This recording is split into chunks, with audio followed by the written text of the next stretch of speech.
안녕하세요. 자, 이번에는 시어의 함축적 의미 보겠습니다. 거기 310쪽 출제유형 1번을 보시고요. 자, 밑줄 친 두 시어가 대립관계를 이루지 않는 거. 자, 1번에 타고 남은 재가 다시 기름이 됩니다. 그칠 줄을 모르고 타는 나의 가슴은 누구의 밤을 지키는 약한 등불입니까? 자, 밤과 그리고 등불. 밤과 그것을 밝히는 등불. 대립적 시어죠? 다음 2번. 껍데기는 가라. 4월도 알맹이만 남고 껍데기는 가라.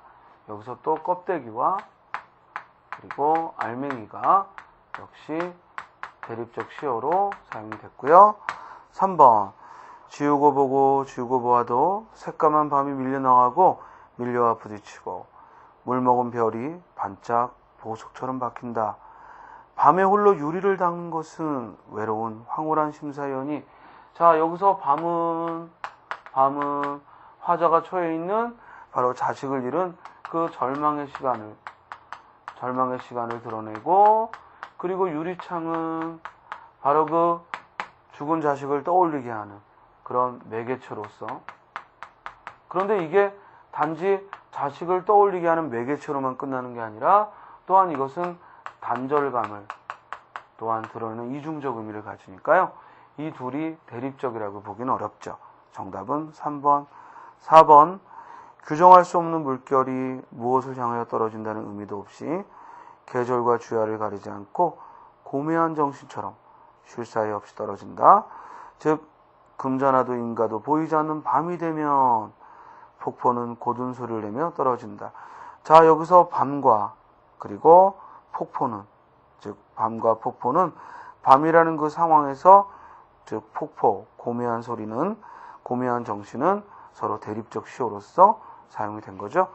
자, 밑줄이 빠졌네. 그죠? 고매한 정신에 밑줄을 치고 혹은 폭포에 밑줄을 쳐도 되고요. 그래서 밤과 폭포 대립적 시어죠. 자, 출제유형 2번. 기역, 리을 중 함축적 의미가 다른 것. 이제 좀 해볼 만하지. 즉 이럴 때는 이제 기역이 가지고 있는 의미 찾아내고 나머지를 이와 비교해 보면 돼요. 노래가 낚이는 그중 나와도 구름까지 갔다간 되돌아오고. 이때 구름은 즉 꽃이, 즉 노래가 되어서 즉 날아간 그런 대상이고, 내 발굽을 쳐달려간 말은 바닷가에 가서 멎었다. 말은 바닷가에 가서 멎다. 즉 구름과 그리고 바닷가는 즉 꽃에서의 그 독백이 가서 머무는 곳.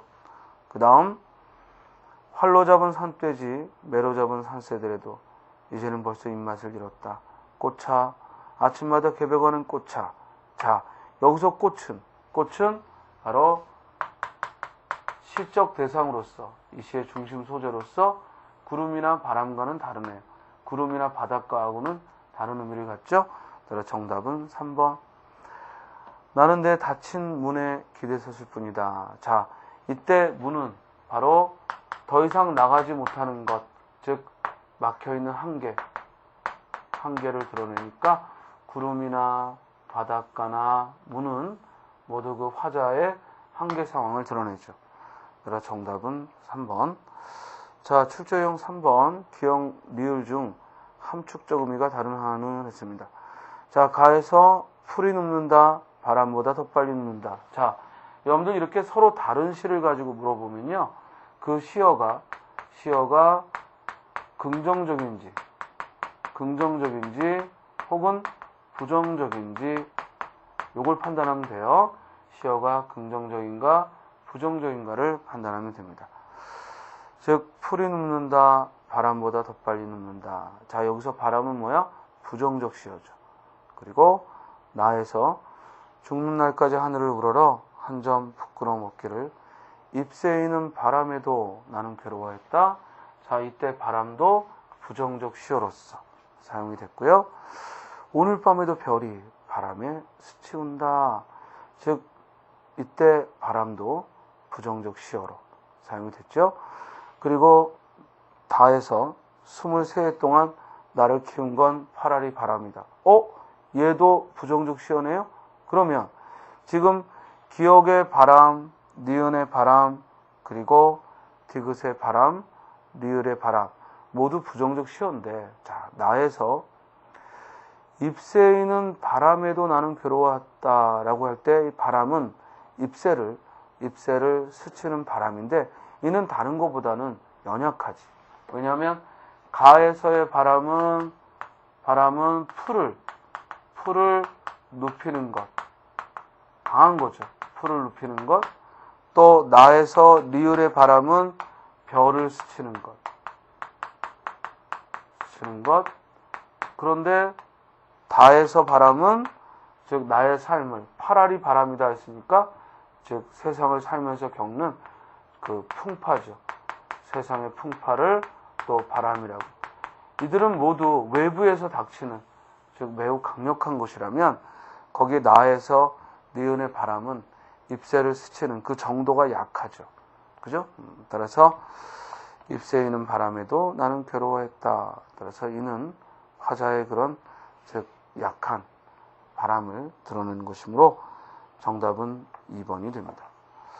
자, 다음 312쪽 출제 유형 4에 다음 시를 읽고 물음에 답하라. 자, 흰옷깃 여며여며 가옵시님의 다시 오지 못하는 파촉 산만리 할 때 파촉은 죽음의 세계를 말하고 또 올로리 아로새긴 육날 메투리 이때 메투리는 바로 이 어디 떠날 때 그런데 죽음에 임박한 즉 죽은 사람을 장사 지내면서 그 저승길에 신고 가라고 신겨주는 신이고요. 은장도 푸른 날로 이때 은장도는 바로 그 여성적 화자를 드러내고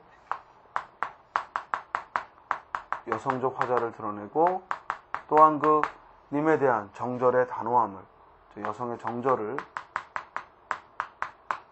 드러내는 그런 화자의 심정을 드러내는 시어죠. 푸른 날로 인양배어. 자, 이때 인양은 즉 두동강이 아니라 즉 과감하게 즉 그 모양 그대로 단박에 이런 뜻이에요. 그래서 인양은 두동강이 아니라 즉 한방에 단박에 즉 모습 그대로 하고 단호함을 드러내는 시어입니다. 부질없는 이 머리털 엮어드릴걸. 초롱의 불빛 지친 밤하늘 구비구비 은하물 목이 젖은 새. 이때 은하물은 은하수를 말하고요. 자, 제 차마하니 솟는가락 눈이 감겨 제 피에 취한 새가 귀촉도 온다. 그대 하늘 끝 홀로 가신 이마. 자, 어때요? 이 시는 귀촉도의 감정을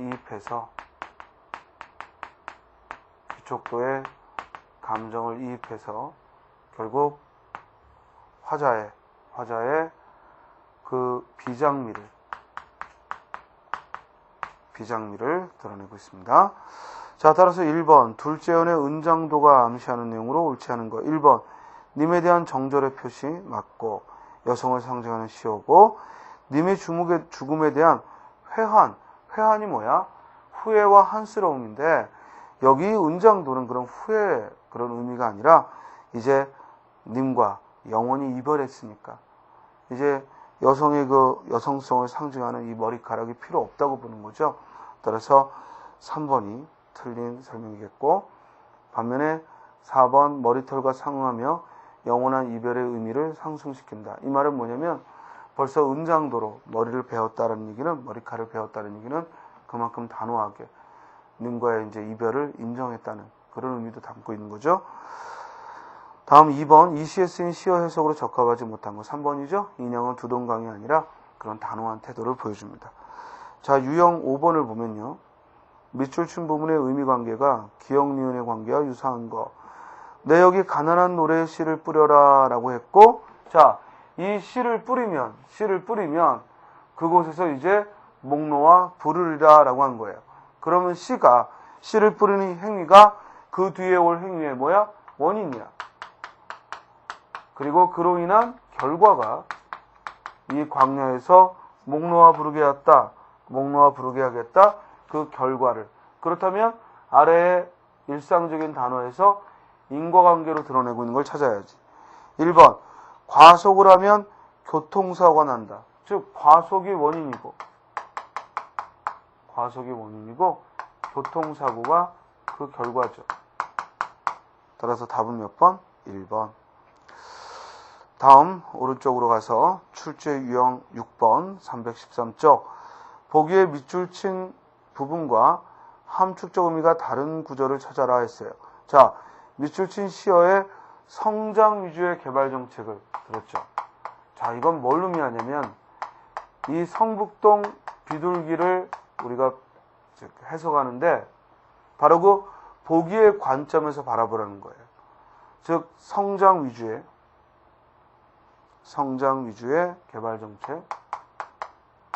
즉 이 시를 바라보는데 어떤 문명이 환경, 자연을 고려하지 않고 성장 제일주의로 즉 문명이 즉 자연을 파괴하고 자연을 개발하고 있는 것, 이를 토대로 즉 시를 보라는 얘기입니다. 자, 우리가요 시 해석은 사실상 여러 가지 관점이 가능하죠. 어떤 화자의 의도에 초점을 두거나 또는 독자의 반응에 초점을 두거나. 그러나 또 하나 뭐가 있냐면 이 시가 시대를 반영하고 있다. 시대의 어떤 모순을 드러내고 있다. 이런 관점에서 또 접근할 수가 있습니다. 자, 그러면 성북동산에 번지가 새로 생기면서, 자, 새로 생긴 번지는 바로 인간 문명이 이룩한 것이죠. 또 본래 살던 성북동 비둘기만이 번지가 없어졌다. 자, 주위에 두 번째 줄의 번지는 뭐야? 자연의 보금자리지. 두 번째 줄의 번지는 자연의 보금자리로서 번지가 없어졌다라는 얘기를 했어요. 다음, 새벽부터 돌 깨는 산울림에 떨다가, 자, 이때 니은의 돌 깨는 산울림도 바로 그 과감한 성장 위주의 인간 문명의 실태를 드러내죠. 그래도 성북동 비둘기는 하느님의 광장 같은 새파란 아침 하늘에, 자, 새파란 아침 하늘은 뭘 의미해요? 바로 자연이죠. 새파란 아침 하늘은 바로 그 자연을 말하죠. 아직 문명의 횡포에 즉 파괴되지 않은 바로 본래의 자연의 모습을 하늘로 표현을 했죠. 다음, 성북동, 그러므로 답은 3번이죠? 3번이 답이 되겠고요. 성북동 주민에게 축복의 메시지나 전하듯 성북동 하늘을 한 바퀴 휘돈다. 자, 축복의 메시지 밑줄 치고, 여기서 축복의 메시지가 의미하는 건 비둘기죠.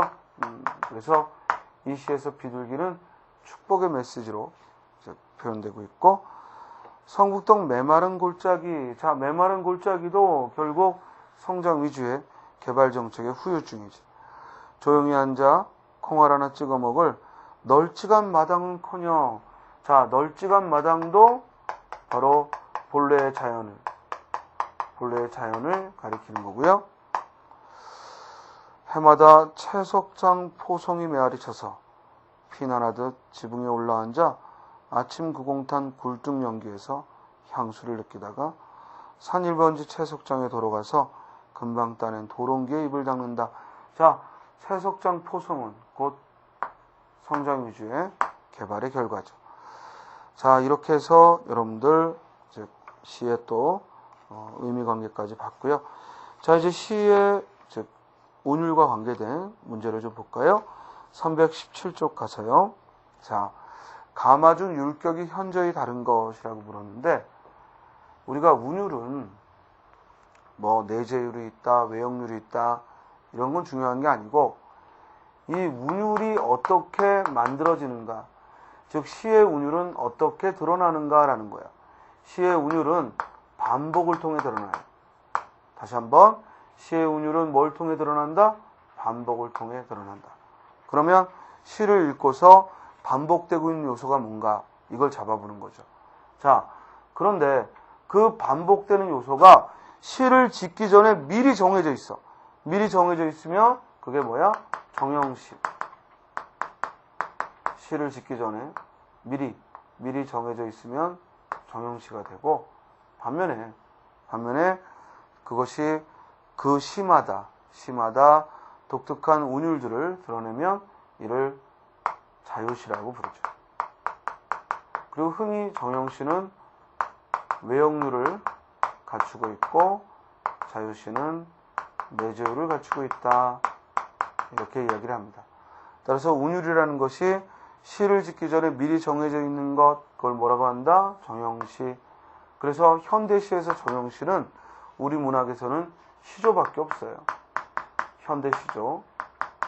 현대시조만이 정형시로서 역할을 하고, 반면에 자유시를 드러낸다 하면은 이는 내재율을 담고 있고 나머지 모든 시들은 자유시에 속하죠. 그리고 산문시라는 것은 이 자유시 안에서 산문시는 아예 길게 쓴 게 아니라 길고 짧은 건 물론 산문시니까 다소 좀 길게 느껴질 수는 있지만 산문시는 그게 아니고 행과 연의 구별이 없으면 즉 그래도 자유시는 즉 행과 연을 행이 뭐냐면 줄이고 연은 이제 줄과 줄을 띄어 쓰는 거야. 즉 행과 연의 구별이 있으면 자유시고 반면에 행과 연의 구별이 없으면 산문시다. 이렇게 얘기할 수 있습니다. 자, 가를 보면 나보기가 역겨워 가실 때에는 말없이 고이 보내드리오리다. 어때? 이 시는 나보기가 역겨워 가실 때에는 이렇게 세 마디로 끊어 있죠. 이걸 우리가 삼음보라고 해요. 네 마디로 끊어 읽으면 사음보라고 하고 그리고 각각의 음보에 나보기가 넉자, 역겨워 석자, 가실 때에는 다섯자. 즉 이를 우리가 7호조의 민요조 리듬이다. 7호조의 음수율을 갖춘 민요적 리듬이다라고 해요. 그러면 이제 진달래꽃이 7호조의 민요조 리듬을 보였으니까 나머지가 이와 같은 요소와 다른 걸 찾는 건데 나에 뭐가 있어? 현대시조가 있죠. 즉 시조는 단머리 넘어드는 또 달빛은 은은하고 어때요? 초장, 중장, 종장이라는 정해진 즉 형식, 외형률을 갖추고 있고 또한 사음보에 네 마디로 끊어있는 사음보의 리듬을 보여줍니다. 그리고 그 글자도 음수율도 대체로 3, 4조의 그런 반복을 보이죠. 그러면 답은 가 아니면 나죠. 그런데 다라마 쓱 훑어봤더니 뭐예요? 자유시야. 따라서 나머지는 모두 7호조의 즉 리듬을 가지고 있고 나만 현저하게 외형률의 즉 정형시 시조니까 답은 몇 번? 2번. 다음 318쪽 출제유형 2번. 다음 시의 리듬을 보기와 같이 분석한 근거는 보기를 먼저 보면요. 느릅나무와 청노루는 각각 독립된 행으로 2, 3조의 5음절을 발음하는데 소요되는 시간을 읽어야 한다.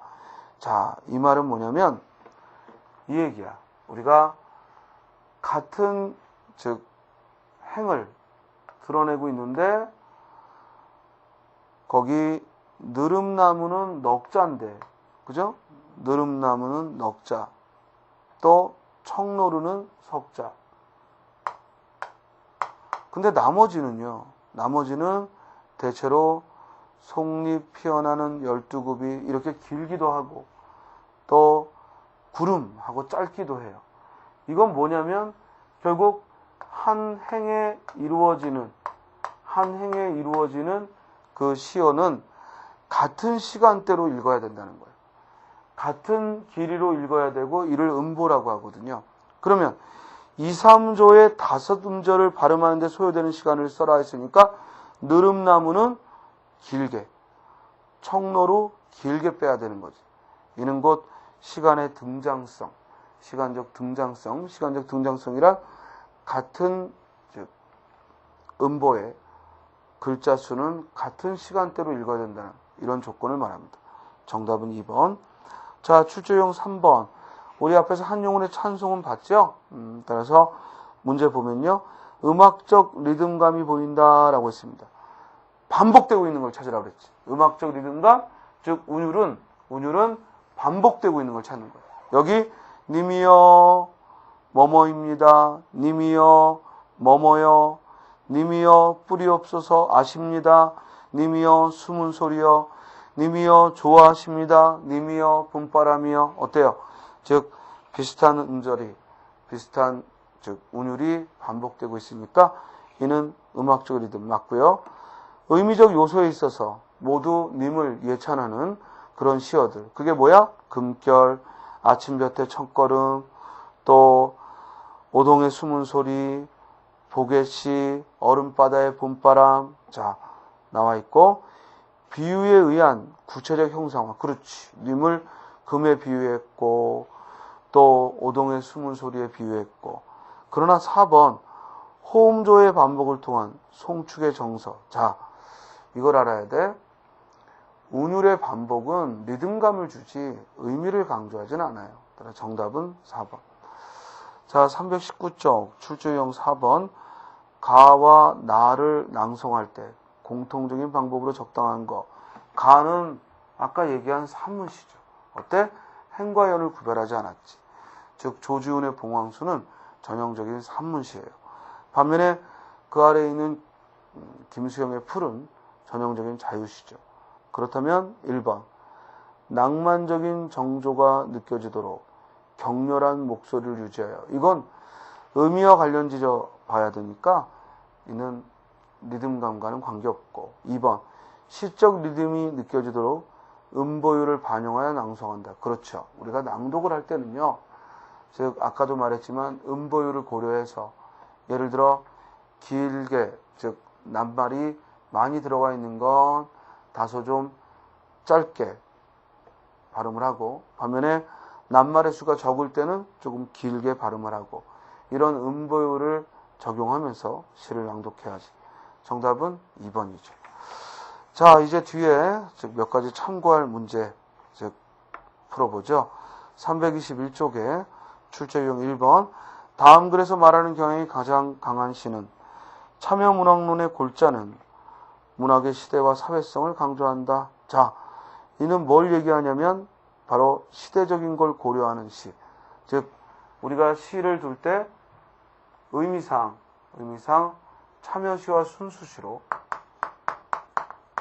시를 대할 때 참여시와 순수시로 바라볼 수 있는데요. 이건 문학을 대하는 어떤 효용에서도 참여시는 교훈적 기능이 강하고 그리고 순수시는 즉 순수한 정서를 드러내니까 쾌락적 기능이 강하다. 이렇게 판단할 수 있고 그렇다면 참여시, 순수시에서 참여시의 성격이 강한 걸 찾으라는 문제입니다. 1번 강나루 건너 밀밭길을 구름에 달가득 가는 나그네 길은 외줄기 남도 300리 술 익는 마을마다 타는 저녁널. 순수시죠. 즉 나그네의 유유자적한 관조의 태도가 나오고요. 2번 바릿밭 남주시고 잡수느니 참 것이며 두둑히 다 입히고 겨울이라 엷은 옷을 솜치마 좋다시더니 즉 보공되고 말하라. 2번은 풍수지탄의 심정. 즉 미처 효를 다하지 못했는데 어머니가 돌아가시고 그래서 그 풍수지탄의 심정을 드러내는 현대시조죠. 3번 신이나 삼아줄 걸. 어때? 개인적인 안타까움. 즉 님과 사별을 하고 사별한 님에 대한 한을 사별한 님과의 한스러움을 드러냈습니다. 다음 4번 그날이 오면 삼각산이 일어나 더덩실 춤이라도 추고. 자, 여기서 그날은요 독립의 그날이고 그리고 독립의 그날이 온다면 한강물이 뒤집혀 용수숨칠 그날이 이 목숨이 끊기기 전에 와주기만 하량이면 나는 밤하늘에 나르는 까마귀와 같이 종로의 인경을 머리로 들이받아 올려오리다. 두개골은 깨어져 산산조각이 나도 기뻐 죽사오매 오히려 무슨 한이 남아오리까. 자, 결국 이 시는 독립에 대한 독립의 그날이 온다면 내가 목숨을 다해도 즉 좋겠다. 곧 독립에 대한 의지라는 교훈성을, 독립에 대한 의지라는 이 교훈성을 발견할 수 있죠. 따라 답은 몇 번? 4번. 할만하죠? 자, 출제용 2번에 경향상 갈래가 다른 거 됐습니다. 자, 1번 긴 여름 황망히 나래를 접고 늘어선 고층 창백한 묘석같이 황혼에 젖어. 자, 고층 빌딩을 묘석에 비유를 했고 이렇게 도시의 어떤 암울한 모습을 드러냈어. 즉 현대 문명의 결과인 도시 문명에 대한